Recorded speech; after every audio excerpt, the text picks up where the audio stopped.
Desliga o som para mim que eu esqueci. Desliga ali o som para mim que eu esqueci.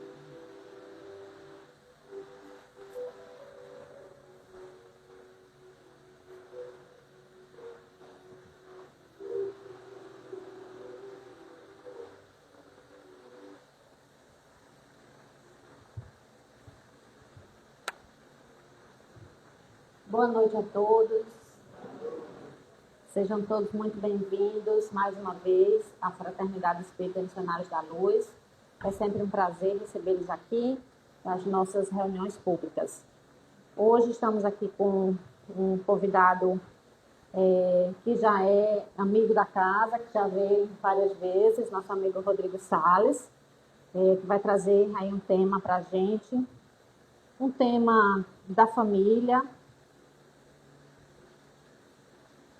um tema, o progresso moral e intelectual no contexto familiar.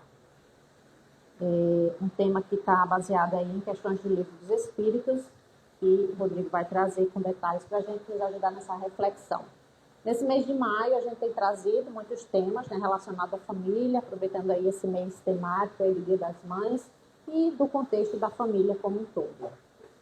Então, vamos refletir sobre esse tema hoje. Como sempre, antes das nossas palestras, antes de passar a palavra para o convidado, a gente traz alguns avisos da casa, lembrando sempre dos nossos estudos para contribuir com o nosso autodesenvolvimento, com o conhecimento da doutrina espírita. Então, nossa casa é uma casa que tem muitos estudos da doutrina, desde os estudos mais básicos aos mais específicos. Começando com o introdutório da doutrina espírita, que é o curso introdutório da doutrina espírita, CID. Então, acontece toda sexta-feira, é um curso que tem entrada sempre, né, é contínua. Então, aos iniciantes aí na doutrina espírita, ou que querem começar um estudo aí bem do começo, participem. É só pegar informações na livraria, procurar o coordenador do curso e começar. E aí depois nós temos os estudos mais avançados, mais específicos, de obras, como as obras de André Luiz, como estudo de obras de Joana de Ângeles. Então, procurem os estudos, os estudos são um grande meio de autodesenvolvimento nosso, que é uma proposta do doutrina espírita, né? O nosso progresso moral, a nossa evolução moral. E isso passa pelos estudos. Estamos aqui sempre também a agradecer a contribuição de todos vocês com os nossos trabalhos, seja com produtos, com bens, seja com o trabalho em si, o tempo em si de vocês que vem para fazer parte e contribuir com os trabalhos que a casa realiza. Em relação aos trabalhos, neste domingo, que é o terceiro domingo do mês, nós temos o pedágio, então estão todos convidados. O pedágio começa aqui por volta das 8, 8h30, é só chegar, procurar o coordenador e se informar do trabalho. Pode fazer isso antes também e vir no dia. O pedágio acontece no primeiro e no terceiro domingo de cada mês, então amanhã é dia de pedágio. Amanhã é dia também de visita ao Hospital da Migueira. A gente tem um trabalho que faz essas visitas a hospitais, ao Hospital da Migueira. Também sai daqui da casa, procurar também o coordenador do curso, do trabalho, quem se interessar e participar. No quarto domingo, quem já quiser ir se preparando, nós temos a visita aos lares geriátricos, aos abrigos de idosos aqui em Olinda. Então, é também mais um dos trabalhos da casa. Dados os avisos, reforçamos sempre o convite de participar das atividades da casa, seja estudo, seja trabalho. Vamos trazer agora uma mensagem para a nossa reflexão e início, de fato, da nossa reunião com a nossa palestra. Trouxemos hoje aqui uma mensagem do livro Centelha do Cristo, do Rafael Lavarini, e a mensagem intitulada Viva Hoje. Não te aflijas com prováveis problemas do porvir. Procura resolver o que te cabe no dia de hoje. Dedica-te às tarefas no campo profissional, familiar e religioso, procurando fazer o melhor que puderes na solução de cada pormenor em seu tempo apropriado. Controla a ansiedade, trabalha ativamente e confia na providência divina. Recorda uma vez mais o conselho imortal do Cristo Jesus. Olhai para as aves do céu, que nem semeiam e nem ceifam, nem ajuntam em celeiros, e vosso Pai Celestial as alimenta.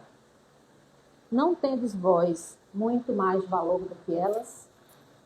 Esse é um versículo do capítulo 6 de Mateus, versículo 26. Com essa reflexão, convido a todos para fazer a nossa prece.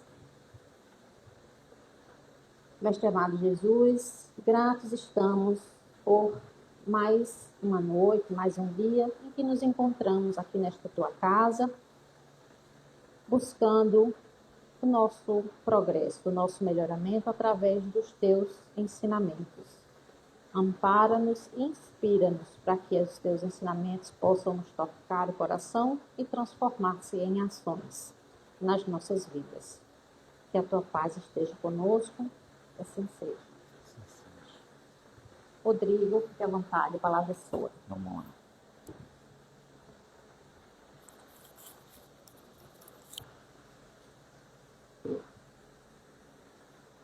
Queridos amigos, boa noite a todos. Boa noite a todos. É sempre um prazer e uma alegria retornar a essa casa de oração, estudo e trabalho para mais uma oportunidade de reflexão.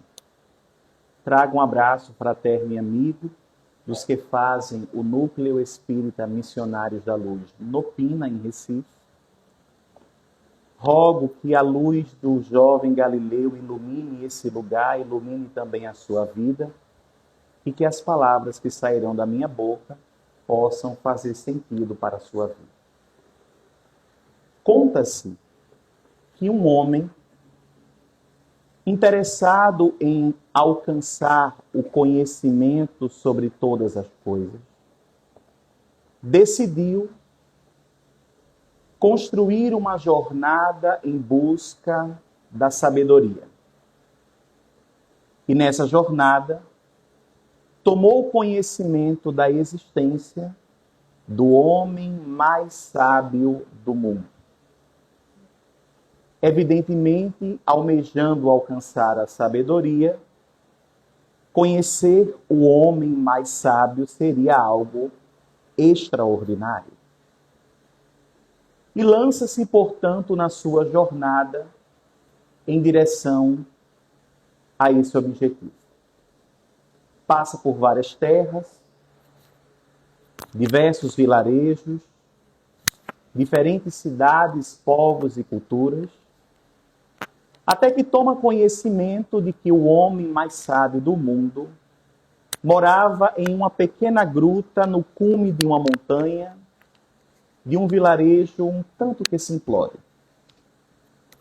Esse homem escala a montanha e, ao chegar de frente à gruta, bate-lhe a porta e um senhor muito simples vem atendê-lo. E ele, que esperava algo um tanto que especial, logo questiona: é aqui que mora o homem mais sábio do mundo? E aquele jovem senhor, olhando para ele, diz: é você que está dizendo. Mas como pode o homem mais sábio do mundo morar em um lugar como esse? Um lugar que nem tem móveis. E aquele jovem senhor questiona: onde estão os seus móveis? E ele, de forma muito ríspida, responde: eu estou apenas de passagem. Não tenho móveis para carregar. E o jovem senhor responde também: pois veja, eu também estou de passagem. No nosso curso da vida, buscamos o conhecimento e a sabedoria de diferentes formas. Seja através do estudo que intelectualiza o nosso raciocínio, ou seja através das experiências que passamos, que vão agregando valor pelo aprendizado que elas facultam. O fato básico que deve nortear o nosso raciocínio é exatamente para que nós fazemos o que fazemos. Para que nós estudamos, para que nós conhecemos, para que nós nos relacionamos, para que nós vivemos a vida que vivemos. O parâmetro inicial do para quê, que vai nos levar ao objetivo dessa existência, acaba por nortear as nossas intenções, nossas escolhas e, principalmente, a qualidade das relações que estabelecemos com as pessoas que estão à nossa volta. Para aqueles que acham que a vida está restrita a esse pequeno espaço de tempo que vai do berço ao túmulo, algumas coisas de fato não têm muito sentido. Por exemplo, qual o sentido de amar se o futuro é a morte? Qual o sentido de perdoar se depois tudo vai deixar de existir? Para a lógica materialista, os valores do espírito são valores que são tão efêmeros quanto o próprio corpo. E que, portanto, ganham essa relatividade da própria circunstância corporal. Mas para aquele que acredita que a morte não é o fim, que continuaremos a viver depois dessa vida, e que a nossa trajetória aqui e agora não é fruto do acaso, mas sim uma decorrência natural da lei de progresso a qual todos nós estamos submetidos, o esforço para amar e ser bom, perdoar e aprender a andar no caminho correto, não é apenas um instante improdutivo, e sim é uma semeadura que livremente fazemos, uma vez que a consciência nos declarará que seremos obrigados a colher. E nessa perspectiva de liberdade para plantar e obrigatoriedade para colher, mas tendo como pano de fundo a imortalidade da alma, nós questionamos o que o próprio Kardec questionou na pergunta 785 do Livro dos Espíritos. Qual o maior obstáculo para o progresso? Qual seria o principal impedimento para a evolução? Onde estaria indicado o caminho que seria um entrave para que nós pudéssemos crescer e avançar? Ao que os espíritos responderam: o orgulho e o egoísmo. E se nós olharmos de forma atenta nas mais diversas circunstâncias da nossa vida, principalmente naquelas que nos levam a adversidades, a base das nossas reações quase sempre é fundamentada no nosso próprio orgulho e no nosso próprio egoísmo.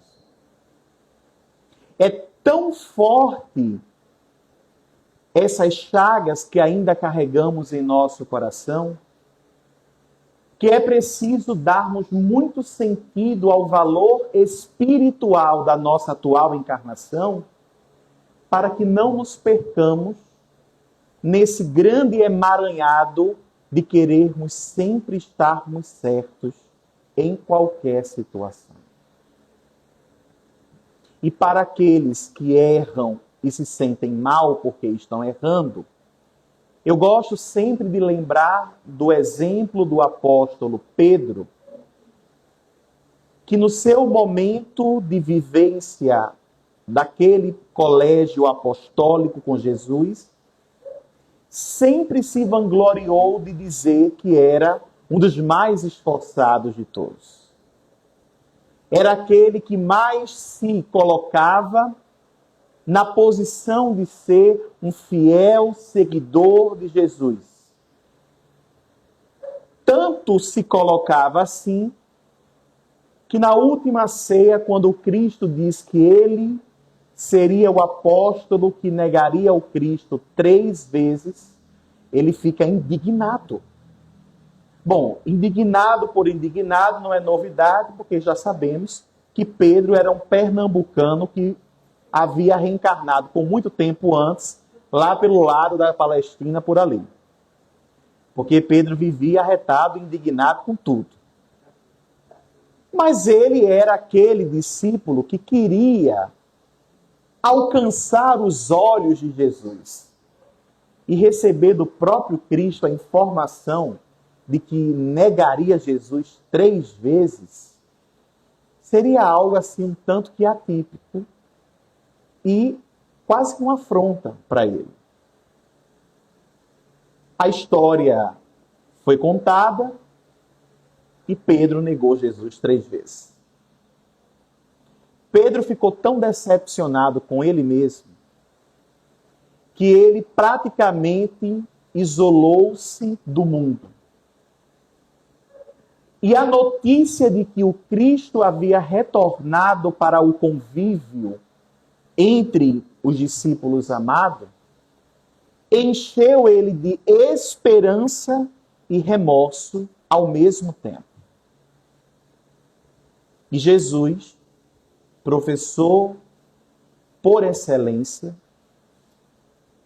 aproveitando-se de um daqueles momentos felizes que ainda gozava ao lado dos apóstolos, vendo que todos estavam felizes e se divertindo, chama Pedro em particular e questiona: Pedro, tu me amas? E Pedro, que negou, mas estava revoltado, que estava meio remorçado, estava meio, olha, não sei se eu choro, não sei se eu fico feliz, responde: sim, Senhor, eu te amo. Jesus pergunta mais uma vez: Pedro, tu me amas? E Pedro, querendo agora parecer que amava de verdade, ele responde: te amo com toda a intensidade da minha alma, Senhor. E Jesus questiona pela 3ª vez: Pedro, tu me amas? E cai a ficha de Pedro: Senhor, tu me perguntaste 3 vezes se eu te amava. As 3 vezes que eu te neguei. É claro que eu te amo, Senhor. Naquele momento em que o Cristo ressignificou a noção de ser humano para superar toda a dimensão do orgulho e do egoísmo de Pedro, que o fez negá-lo 3 vezes, mas agora chamando-o para o exercício de desenvolvimento do amor e de, portanto, progresso moral, Jesus dá um indicativo para Pedro. Então vai e apacenta as minhas ovelhas. O que é interessante nessa indicação de Jesus é que, como lhe era peculiar, ele utiliza-se de verbos: apacentar. Apacenta as minhas ovelhas. Não deixa que elas fiquem perdidas. Ajunta, amontoa, cria um senso de unidade entre elas, um senso de direcionamento para elas. E é bom nós lembrarmos que verbo é a palavra que indica ação. Ação é atitude. Atitude é a aplicação do tempo. Aplicação do tempo é trabalho, e a lei de trabalho é a condição básica para gerar progresso. Quando nós falamos sobre o progresso, seja ele intelectual ou seja ele moral, e colocamos essa dinâmica de progresso no contexto familiar, a gente vai se deparar com algumas questões muito interessantes. Do tipo, vamos ter lares em que teremos pessoas altamente intelectualizadas, porém com uma vivência moral um tanto que deplorável.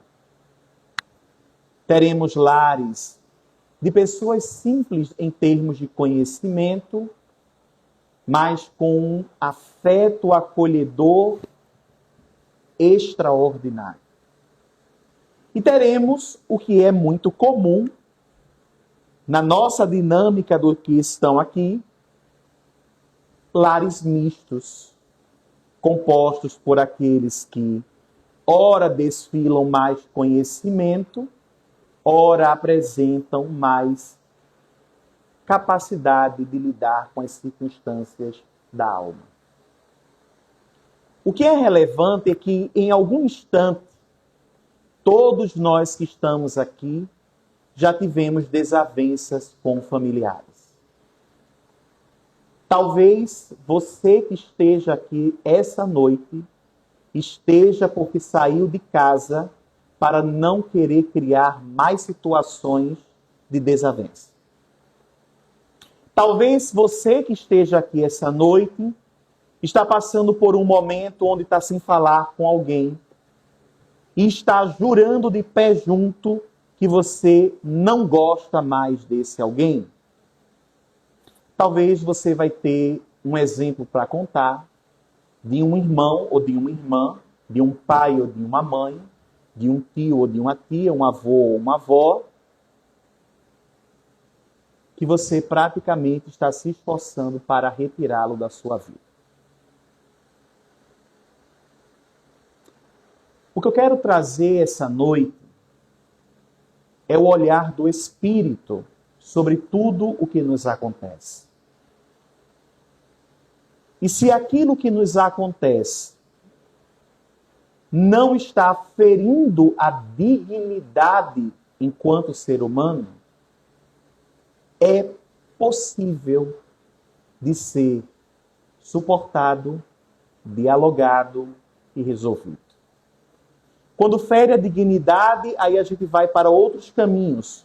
Utilizamos-nos das leis, por exemplo. E aí eu preciso dar alguns exemplos.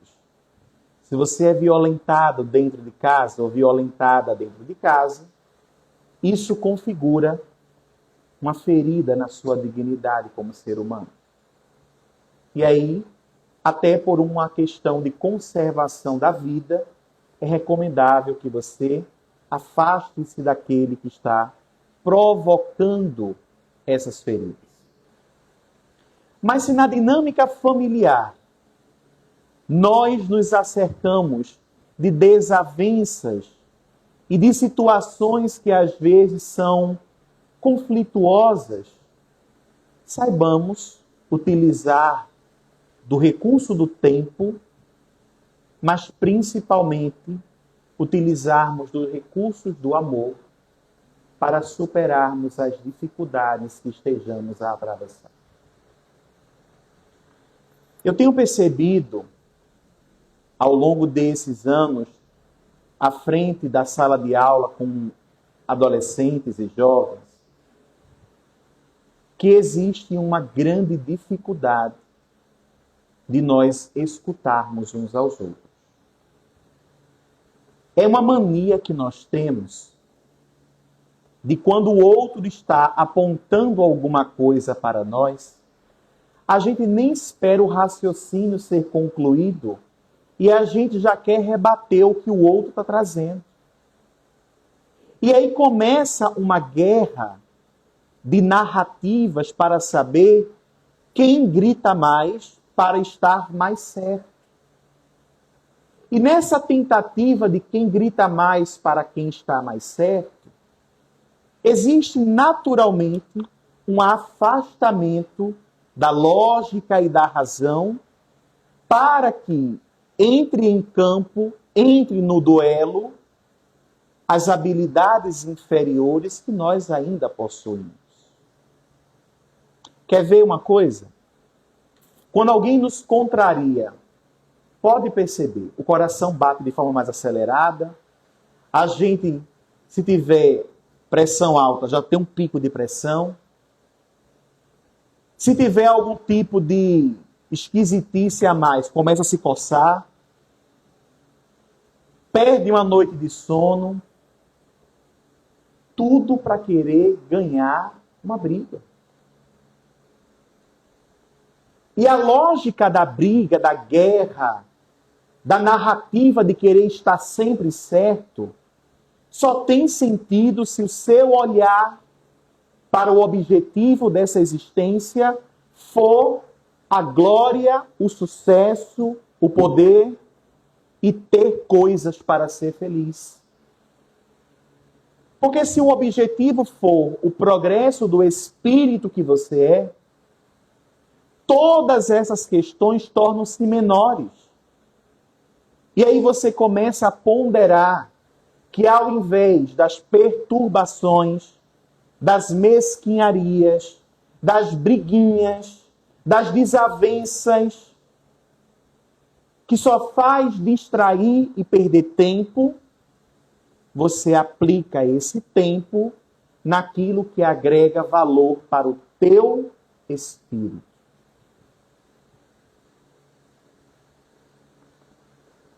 E sabe onde nós vamos encontrar, às vezes, essas picuinhas acontecendo? Nas relações, sobretudo de namorados ou de recém-casados. Porque depois que você está casado há um certo tempo, você começa a se acostumar, como diria minha avó, com a doidice do outro. E aí você começa a estabelecer limites com as manias que o outro tem, com o jeito que o outro tem. Por exemplo, eu tenho uma amiga que ela briga com o namorado o tempo todo, quando ele vai na casa dela, porque ela espreme a pasta dental pelo meio e ele vai de baixo para cima, para render. E isso é motivo para brigas. Ele tem que andar com o celular pendurado no pescoço, porque se ela mandar uma mensagem e a mensagem passar mais de 2 minutos para ser respondida, o caos já se estabelece. E agora, com essa história de rede social, se ela está passando por algumas páginas de perfis e percebe a curtida dele para essas fotos ou esses vídeos, o caos também se estabelece. Toda vez que ela toca no assunto comigo, eu sempre pergunto: vale a pena a guerra? Vale a pena o caos? Vale a pena construir esses instantes perturbadores na relação, em que o outro fica revoltado porque você está colocando em xeque algo que está lhe incomodando? Você fica revoltado porque o outro não está revoltado o suficiente com a situação. E ali cria-se uma perturbação. E aí eu questiono, por quê? Por conta de um creme dental. De uma curtida. De uma mensagem não respondida menos de 2 minutos. E a gente vai percebendo que aquilo que talvez para alguns pode ser o tempero da relação, é perda de tempo, é desgaste, que poderia ser aplicado reforçando o amor que se constrói e que se tem por esse alguém. A vida familiar ela é composta de muitos desafios e todos nós aqui somos, no mínimo, filhos. Temos os nossos defeitos, reconhecemos também defeitos nos outros. E o que é interessante é que em algum momento nós desenhamos o que deveria ser a família ideal, a família perfeita. E a gente começa a fazer o uso daquelas palavras condicionais. E se minha família tivesse isso? E se minha família fosse de tal jeito? E quando eu puder fazer uso de tal coisa? E a gente vai construindo uma relação de probabilidades, esquecendo de viver com as ferramentas que nós temos hoje. Quando eu conversava sobre esse tema com os meus adolescentes, eu disse uma frase para eles que metade ficou revoltado e a outra metade que saiu da sala. Eu disse, vocês sabiam que são vocês mesmos, antes de reencarnar, que escolhem a família que vocês vão ter? E aí teve uma que já disse logo de cara, impossível ter escolhido a mãe que eu tenho. O outro já foi dizendo, não, então eu devo ter jogado pedra na cruz para poder ter o pai que eu estou tendo. E a outra, de forma muito espirituosa, disse, então eu estou muito sem inteligência para ter escolhido a galera que veio lá em casa. O fato é que você e eu escolhemos as pessoas que convivem conosco. E se nós fizemos essa escolha, é porque existem elementos no comportamento e na dinâmica desses espíritos que, quando bem utilizados, servirão de ferramentas para o nosso adiantamento espiritual. O progresso intelectual ele acaba sendo mais fácil porque basicamente consiste em direcionar para as escolas, para os estudos, para os treinos e por aí vai. Mas o progresso moral exige de nós presença e participação. E presença e participação com 4 coisas que aqui e acolá a gente se destrambelha nelas. Os pensamentos, as palavras, as atitudes e os sentimentos. O conceito de vida harmônica é quando essas 4 dimensões estão indo pelo mesmo lugar, pelo mesmo sentido. Só que aqui e acolá a gente tem um pensamento, aí quando vai abrir a boca fala o que não tem nada a ver com o pensamento. Quando vai agir, age totalmente diferente do que fala e do que pensa. E quando vai olhar para o sentimento é quase que um carnaval, repleto de alegorias, de fantasias, de emoções e de sensações. Aí a gente vai olhando para a dinâmica do comportamento e vai vendo as dificuldades que existem, sobretudo de nós nos comunicarmos. Falei recentemente que as pessoas têm dificuldade de escutar uma outra. E é verdade. Se você olhar de forma muito atenta, a dificuldade de escutar é tão grande que foi preciso desenvolver um recurso nos aparelhos e nos aplicativos para acelerar os áudios e os vídeos. E aí você tem aquelas pessoas que não escrevem, mas mandam áudio. Algumas são bondosas e mandam áudio de 30 segundos. Outras gravam podcasts. E aí aqueles áudios de 10 minutos. Eu lembro de uma vez, quando a manhã estava aprendendo a usar o WhatsApp, ela começou a gravar áudio, né? E era um áudio de 10 minutos. E aí eu dizia assim, Senhor amado, dá-me paciência, né? Porque dava para resumir tudo do tipo, filha, a gente vai sair hoje de 7 horas, passa aqui em casa, ponto. Mas ela ia contando a história, porque veja, e eu falei que eu não sei quem, aí volta para a história, que não sei o que lá. Mas eu fui percebendo que aquele áudio era único na relação da minha mãe comigo. E olhando para alguns colegas que não tinham mais a presença física da mãe, eu era privilegiado de ter o registro de um áudio de 10 minutos da minha. E quando eu comecei a ponderar o valor que ela representava na minha vida, eu comecei a ver que não era tão ruim assim escutá-la por 10 minutos. E quando eu imaginava o cenário da vida que ela narrava naquele áudio, e via que ela estava vibrante, atuando e viva, eu via que tinha muito mais motivos para desacelerar e escutar com calma do que acelerar e querer ser imediatista na informação. Mas só é possível fazer isso se a gente aplica o olhar para as coisas que são do Espírito. E a gente está disponível e disposto para escutar o que o outro tem a nos trazer.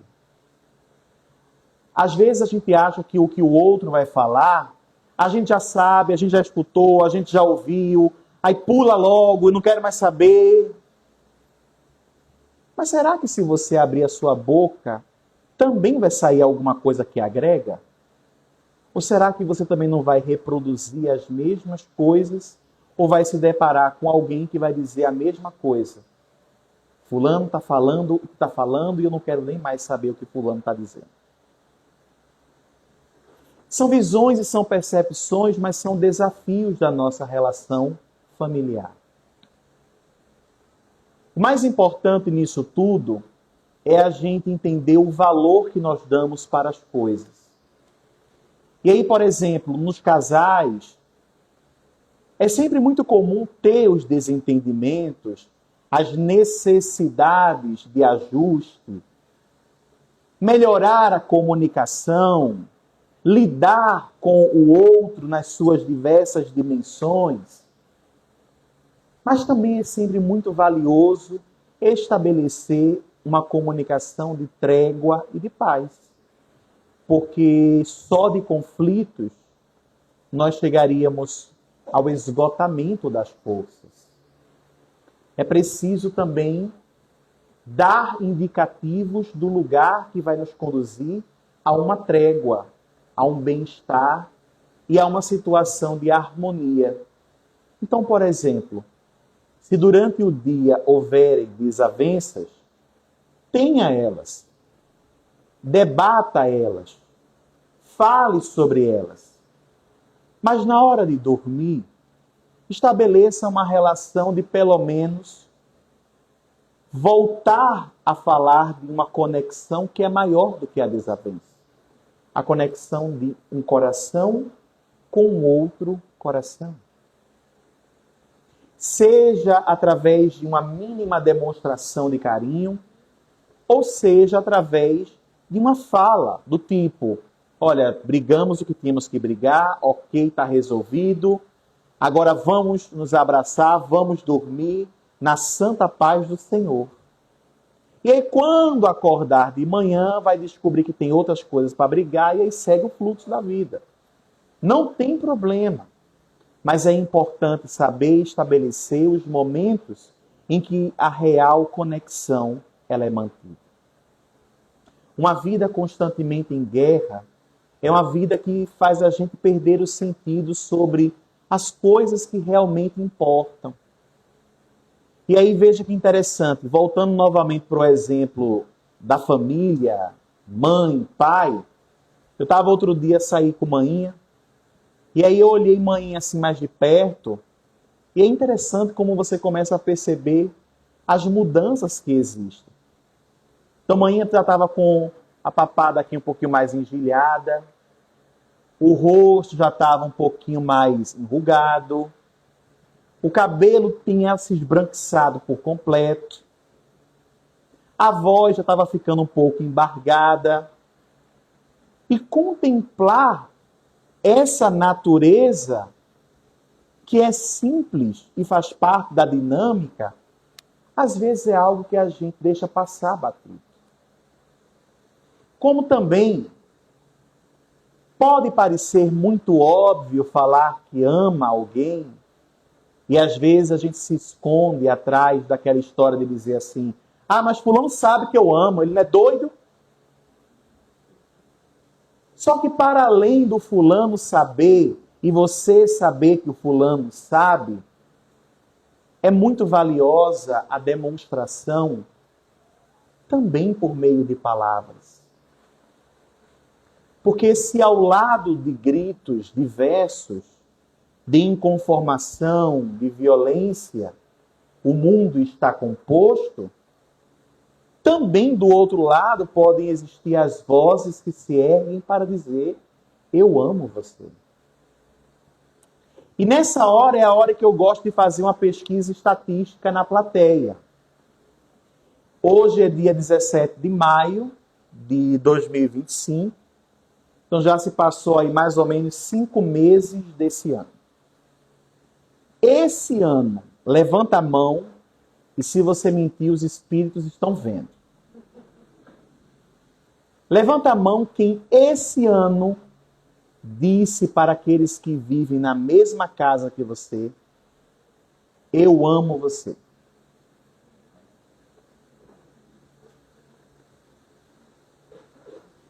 E olha que interessante. Eu comecei esse ano dando um espaço aí de quase 5 meses para você se lembrar. Olha, eu falei naquele dia, eu disse naquela ocasião. E teve muita gente que não levantou a mão.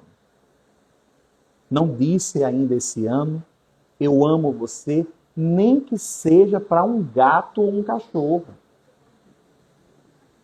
Eu não falei para o pai e para a mãe, para o namorado, namorada, tio, tia, vovó, não. Eu disse quem mora na sua mesma casa. E não levantou a mão nem para as plantas que nascem no muro encostada. Igual lá no meu prédio. Que eu tento cultivar as plantinhas morrem. Mas nasce no telhado que ninguém está cuidando. Agora deixa eu ser também honesto. Vamos lá. Quem disse eu amo você esse mês? Levanta a mão. E quem disse hoje? Levanta a mão. Aí caiu com força, não foi? Qual é a dificuldade que a gente tem de dizer que ama alguém? É vergonha, é. Parece que é coisa de gente fraca, gente frágil. Ou parece que é coisa só de gente apaixonada. Qual a dificuldade que cada um aqui tem de dizer que ama? Tem uns que eu sei que, se possível, dizia que amava até para o microfone, para os bancos, para as paredes. Não tem dificuldade nenhuma. Mas para outros existe sim uma dificuldade. Existe uma barreira que, quando ela é ultrapassada, pelo exercício e pela coragem do espírito de querer experimentar o que é sentir esse amor, pelo menos numa fala dita. E eu não estou falando apenas para um pai ou uma mãe, mas às vezes até para um paquera. Você experimentar, dizer: olha, eu amo você. É algo que comove, que mexe de um jeito que, no mínimo, coloca a gente em uma onda de bem-estar e harmonia. É muito bom quando a gente escuta alguém dizer: olha, eu amo você. Mas também é muito bom quando a gente tem a chance de dizer para alguém: eu amo você.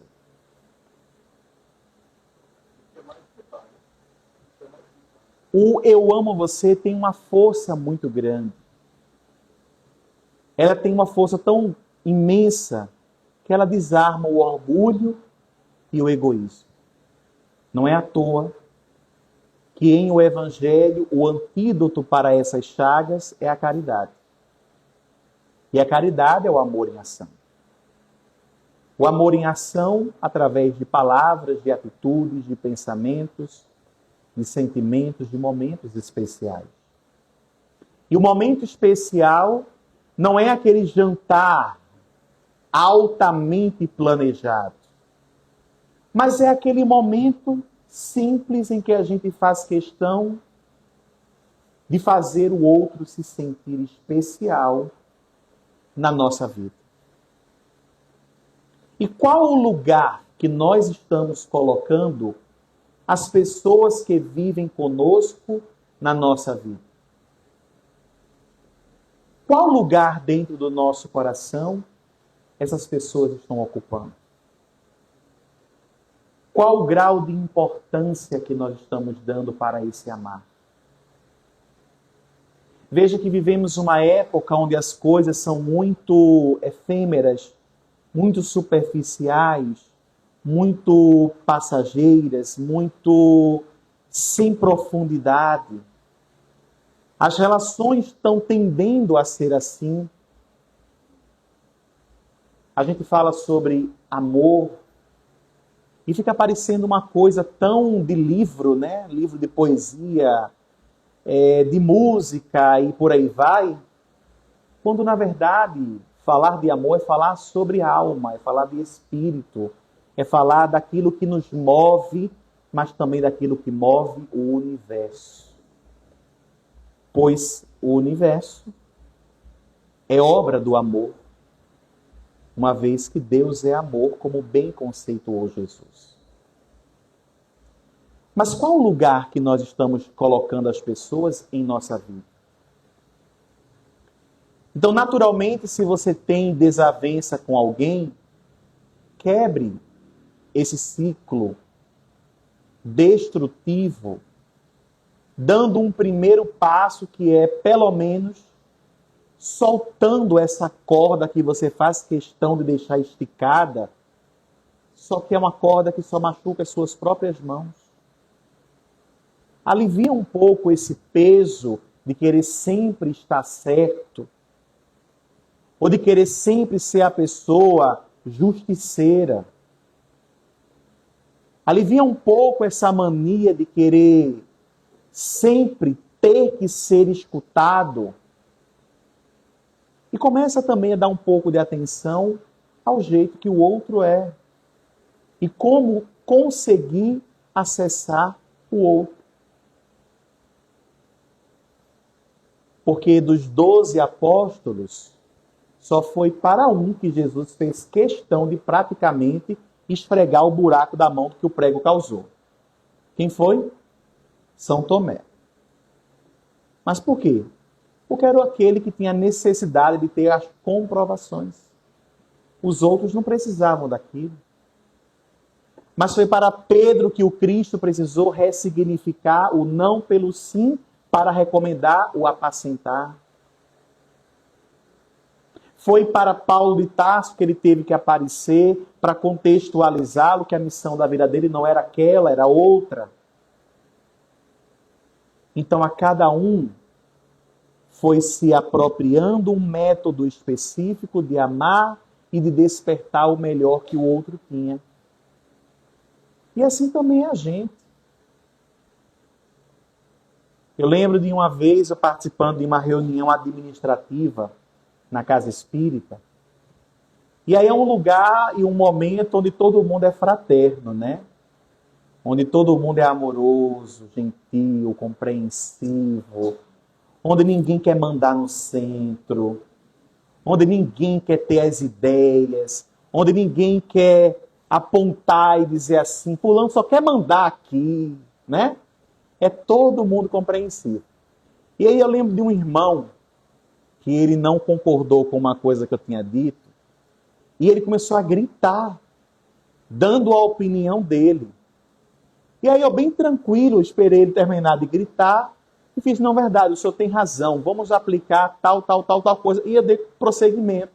No final, o pessoal fez, mas Rodrigo, tu não se chateou não porque ele gritou? Eu fiz, não, porque é o jeito que ele tem de se comunicar, é gritando.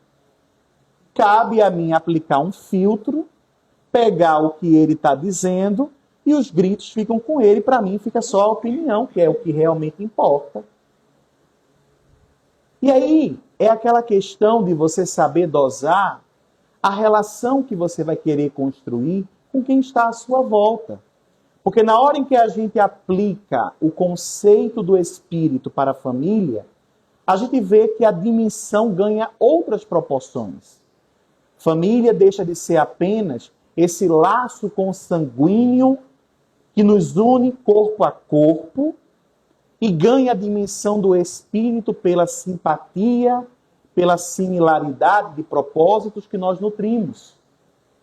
Então é muito comum na família universal encontrar amigos que são mais família do que os próprios familiares de sangue. E, portanto, a dinâmica de lidar com o amor vai sendo a mesma, com os mesmos desafios e com as mesmas possibilidades. Dizer que ama é um ato de coragem, mas é também um ato de despojamento desse orgulho e desse egoísmo.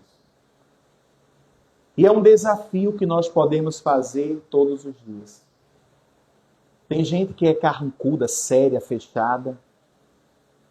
E aí eu fico lembrando de um avô meu, avô materno, que ele era fechado, sincero, mas ele sempre dizia para todos os netos e para todos os filhos que amava-os.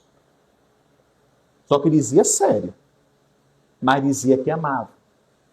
E para os demais vizinhos, ele gostava de ficar na calçada e toda vez que um passava, ele dizia, vai com Deus, Deus te acompanhe. O curioso é que se mudou para a vila uma vizinha nova e quando ela passava, meu avô dizia a mesma frase e ela ficou incomodada, foi tirar satisfação com ele, só que ela foi nesse tom meio, vou dar um fecho na sua cara, viu, seu João? E aí, quando ela perguntou para ele, olha, seu João, por que é que o senhor está dizendo o tempo todo para mim esse negócio quando eu passo? Vai com Deus, Deus te abençoe. E aí, meu avô, que era muito espirituoso, virou para ela e perguntou, meu amor, você prefere que eu diga, vai com Deus, Deus te acompanhe, ou um diabo te carregue? E ali ela ficou meio chocada com a resposta dele, entendeu a intenção que ele tinha, e também começou a reproduzir o fique com Deus, Deus te acompanhe. O que é interessante é que na dinâmica da vida em sociedade, as coisas não se constroem da noite para o dia, como nós quase sempre somos tentados a querer aceitar, entender ou achar. E aí eu me recordo de quando eu cursei a minha primeira graduação na Universidade Federal, e costumeiramente a gente largava de 9h45 da noite, né? Mas alguns dias tínhamos professores abençoados, que eu oro por eles até hoje, que largavam a gente 10h15 da noite. E eu lembro que eu pegava um ônibus projetado no umbral, chamado Barro Macaxeira Via Várzea. E nesse ônibus eu tinha a chance de ir às 10h15 da noite, quando eu subia e dava boa noite ao motorista, ia passar na catraca, a cobradora na época dos cobradores era Dona Nalva. E eu dava boa noite à Dona Nalva e ela nunca me respondia. Porém, ela reclamava do governo, eu não tinha tempo de assistir jornal, fazia um filtro no azedume de Dona Nalva e me atualizava do que tinha acontecido das notícias daquele dia. Mas eu tinha decidido que eu ia arrancar um boa noite de Dona Nalva. Toda vez que subia às 10h15, eu dava boa noite, ela nunca respondia. 1 ano e meio depois, eu subi, dei boa noite e ela respondeu, boa noite. Eu fiquei tão atordoado. Não sabia se era um espírito que estava dizendo alguma coisa, como é que era. Que eu nem prestei atenção, passei na catraca e fiquei pensando, Dona Nalva me respondeu. Aí no outro dia eu nem precisava esperar, esperei de propósito. Quando eu subi, que eu dei boa noite, ela respondeu, boa noite, eu graças a Deus. Ela se assustou, falei, meu filho, o que foi que houve? Dona Nalva, mulher, 1 ano e meio eu dando boa noite para a senhora não me dava boa noite. O que aconteceu que a senhora de repente começou a fazer esse milagre? E ela teve a chance de contar a história dela.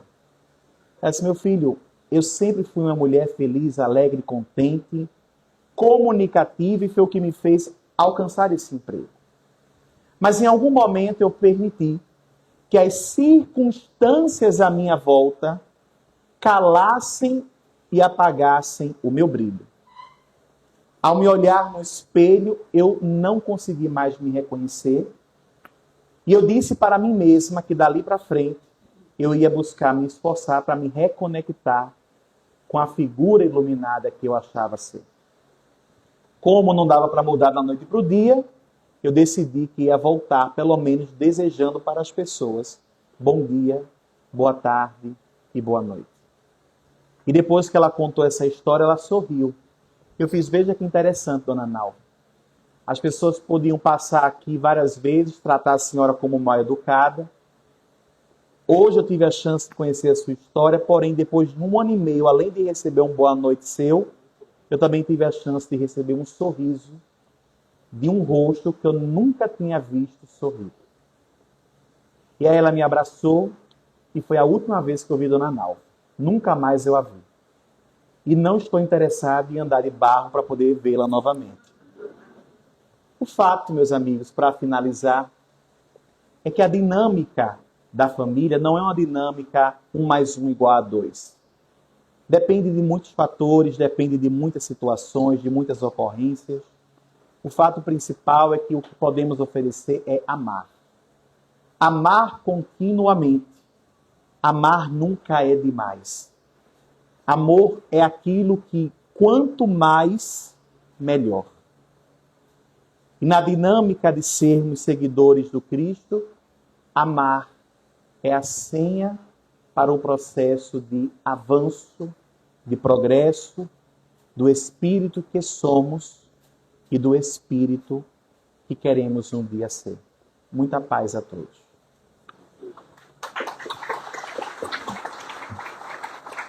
Essa água é minha? Bem, meus irmãos, vamos agradecer a Rodrigo, então, pelas reflexões da noite, que possamos amar e demonstrar o nosso amor. Vou convidar a todos para fazer a nossa prece de encerramento. Mestre amado Jesus, gratos estamos pela oportunidade das reflexões desta noite. Gratos estamos pelo teu amor, Senhor, pelo teu imenso amor por nós. Que possamos sentir esse amor em nossas vidas, que nos permitamos sentir esse amor em nossas vidas, que tu nos demonstra a todo momento pelo zelo e pelo cuidado que tem conosco. Que possamos transcender esse amor para além de nós, levar, demonstrar a todos que estão à nossa volta, que convivem conosco, que possam também sentir o teu amor e o nosso amor por eles. Que o amor possa nos transformar. Mais uma vez, muito obrigada, que a tua paz esteja conosco. Que assim seja. Assim seja. Uma boa noite a todos, uma noite abençoada e tranquila para todos. Assim seja, querida.